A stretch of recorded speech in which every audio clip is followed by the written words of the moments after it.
कलयुग वो महाभारत है जहाँ अपने लोगों के द्वारा धोखे मिलते हैं, छल मिलते हैं, कपट होता है।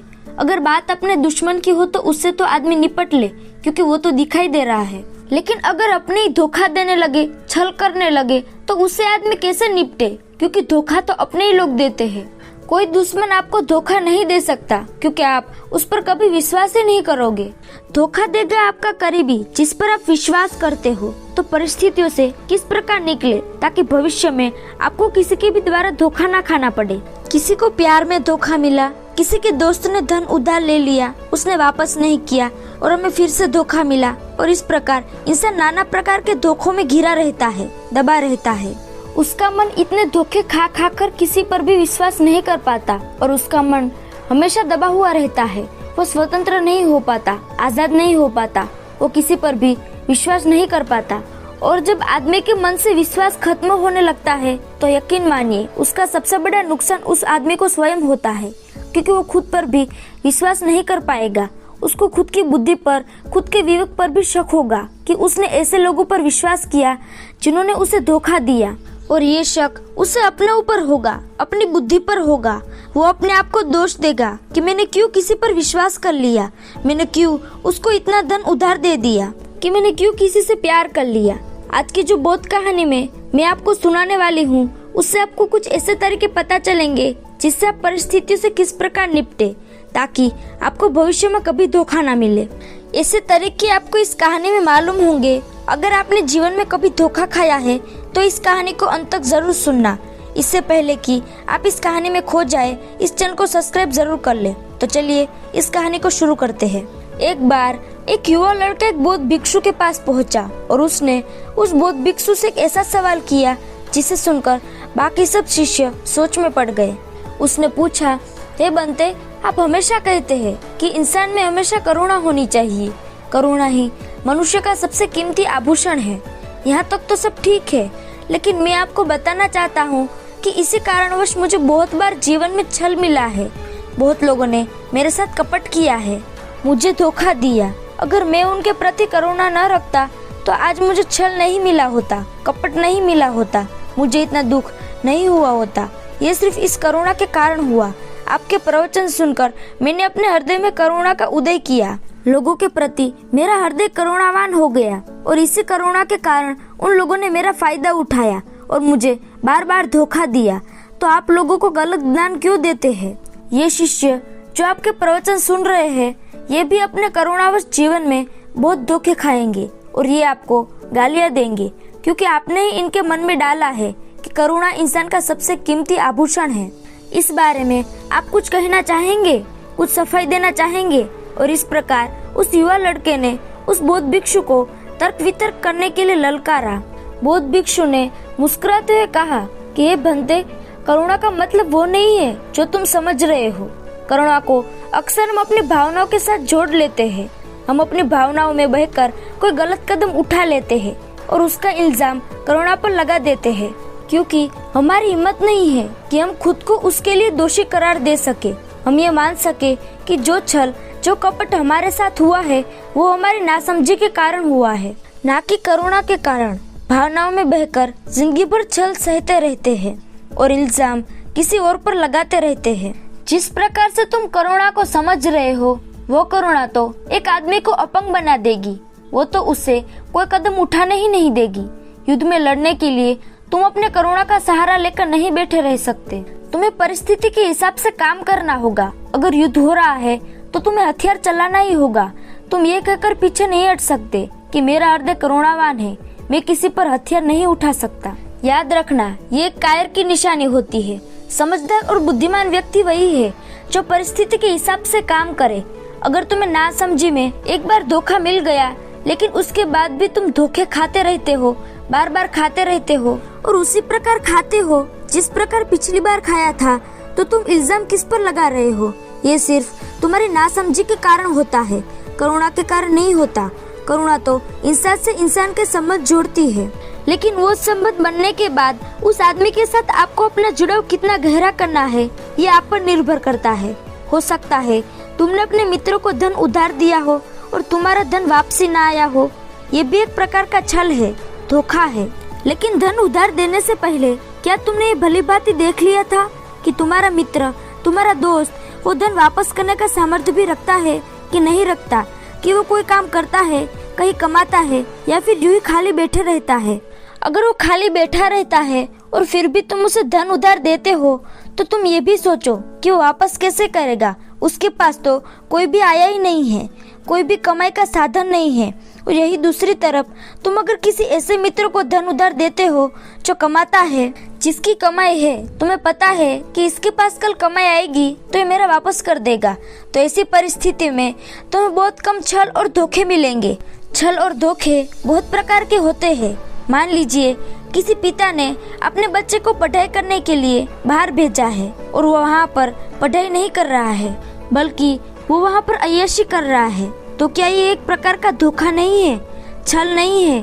क्या वो बच्चा अपने पिता के प्रति धोखा नहीं कर रहा है? और अगर ऐसी परिस्थिति में पिता को पता चल जाए कि मेरा बेटा मुझे धोखा दे रहा है, तो किस प्रकार इस परिस्थिति को संभालेगा? सोचने की बात है।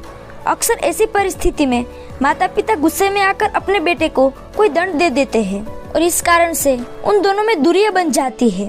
अब बेटा अपने पिता को कभी सच नहीं बताएगा, इसलिए ऐसी परिस्थिति से कैसे निपटना है, यहाँ पर आपकी बुद्धिमानी काम आएगी। आप उसको डांटने की बजाय प्यार से समझा सकते हो, प्यार से उसे रास्ता दिखा सकते हो कि कितनी मेहनत से कमाई की जाती है और तुम कितने आसानी से खर्च कर देते हो।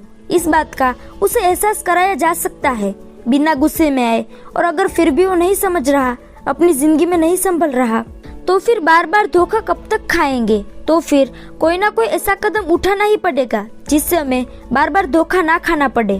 कहते हैं कि कारावास अपराधियों को सुधारने के लिए रखा जाता है, लेकिन माता पिता अक्सर अपने बच्चों के सारे अपराध छुपा लेते हैं और बाद में कहते हैं कि बेटे ने हमें धोखा दे दिया। असल में ये माता पिता का प्यार होता है जो उस बेटे के गुनाहों पर पर्दा डाल देता है। लेकिन अगर आप सच में अपने बच्चे का भला करना चाहते हो तो उसके गुनाहों पर पर्दा कभी मत डालो। उसे एक बार समझाओ, 2 बार समझाओ, लेकिन अगर नहीं समझ रहा तो कोई न कोई ऐसा रास्ता निकालो ताकि आपको आगे जाके पछताना ना पड़े और वो सुधर भी जाए, चाहे फिर दंड का ही सहारा क्यों ना लेना पड़े। याद रखना, क्रोध करना हमेशा गलत नहीं होता, युद्ध करना हमेशा गलत नहीं होता। न्याय के लिए, भलाई के लिए जब कोई रास्ता काम नहीं आता तो आखिर में आदमी को हथियार उठाना ही पड़ता है, युद्ध करना ही पड़ता है। और इसका सबसे बड़ा उदाहरण है महाभारत, जिसमें भगवान श्री कृष्ण ने न सिर्फ युद्ध में हिस्सा लिया बल्कि उस युद्ध को जिताया भी। अक्सर बहुत से लोगों को प्यार में धोखा मिलता है, ये सबसे बड़ा घाटा है। कलयुग में हर इंसान प्यार में धोखा कर बैठा हुआ है। कलयुग में अधिकतर लोग प्यार में धोखा कर बैठे हुए हैं। तो सवाल ये है कि प्यार में धोखे क्यों मिलते हैं? क्या इन धोखों से बचा जा सकता है? तो इसका जवाब है कि हमें अपना महत्व समझना होगा। जब हम अपने से ज्यादा महत्व किसी दूसरे को देंगे तब हमें धोखा मिलता रहेगा। अक्सर प्यार में, प्रेम में इंसान अपने से ज्यादा दूसरे व्यक्ति को महत्व देने लगता है। उसकी इच्छा, उसकी भावनाएं, उसका जीवन और अपने जीवन को भूलता चला जाता है। ऐसे में दूसरे इंसान को उम्र पैदा हो जाती है। उम्र पैदा होना स्वाभाविक है। जब आप में अपना अस्तित्व बचा ही नहीं, जिसकी वजह से सामने वाला आपसे प्रेम करने लगा था, वही चीज आपके अंदर बची ही नहीं, तो फिर वो प्रेम भी खत्म हो जाएगा और फिर आप कहेंगे कि प्रेम में धोखा मिल गया। अगर आपने अपने से ज्यादा महत्व दूसरे को न दिया होता तो आपको धोखा मिलता ही नहीं। अगर मिलता भी तो आप इतने आहत नहीं होते। कितने ही लोग प्रेम में धोखा खाने के बाद आत्महत्या कर लेते हैं। क्या उनके जीवन में सिर्फ वही इंसान सबसे ज्यादा महत्वपूर्ण था? क्या उनके माता पिता, भाई बंधु, उसके दोस्त उनके लिए महत्वपूर्ण नहीं थे? क्या उनके लिए उससे नहीं जीना चाहिए था? सिर्फ उस एक इंसान के लिए मर जाना, बाकी सब लोगों को अनदेखा करके, ये कहाँ की समझदारी है? ये कहाँ की बुद्धिमानी है? आप मत समझिए अपने माता पिता, अपने दोस्तों को महत्वपूर्ण, लेकिन आप अपने आप को तो महत्व दीजिए। आपने तो अपना महत्व कुछ रखा ही नहीं, तो फिर आपके पास मरने के अलावा कोई चारा ही नहीं बचेगा। तो अपनी कद्र करना सीख जाओ। आखिर में बात समझने की होती है कि दिया हुआ दान कभी भी वापस लेने की चेष्टा से नहीं किया जाता।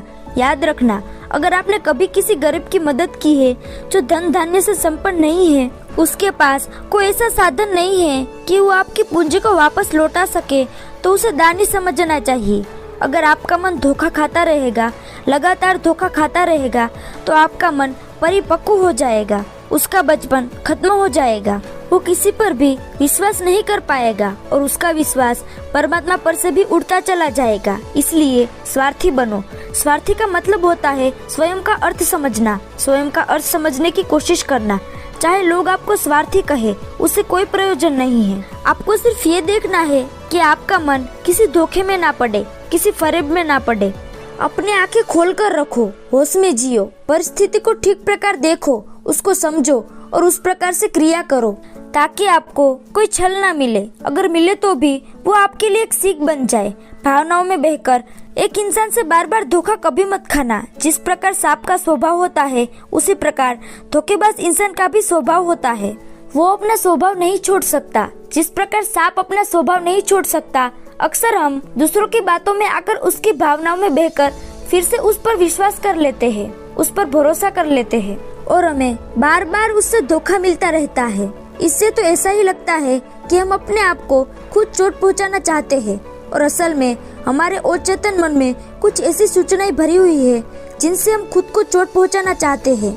ये बात सुनने में बड़ी ही अजीब लगती होगी, लेकिन ये सत्य को पहचानो, देखो और होश में जियो। ये प्रवचन सुनने के बाद सभी शिष्यों को करुणा का अर्थ भली भांति समझ में आ चुका था। अब वो करुणावश किसी से धोखा नहीं खाएंगे, क्योंकि वो धोखा और करुणा इसका फर्क समझ चुके थे। और मैं आशा करता हूँ कि आप भी इसका मतलब भली भांति समझ गए होंगे। अगर फिर भी आपको कोई सवाल है तो आप कमेंट सेक्शन में पूछ सकते हैं। मिलते हैं अगली किसी कहानी में। तब तक के लिए अपना ख्याल रखें। धन्यवाद।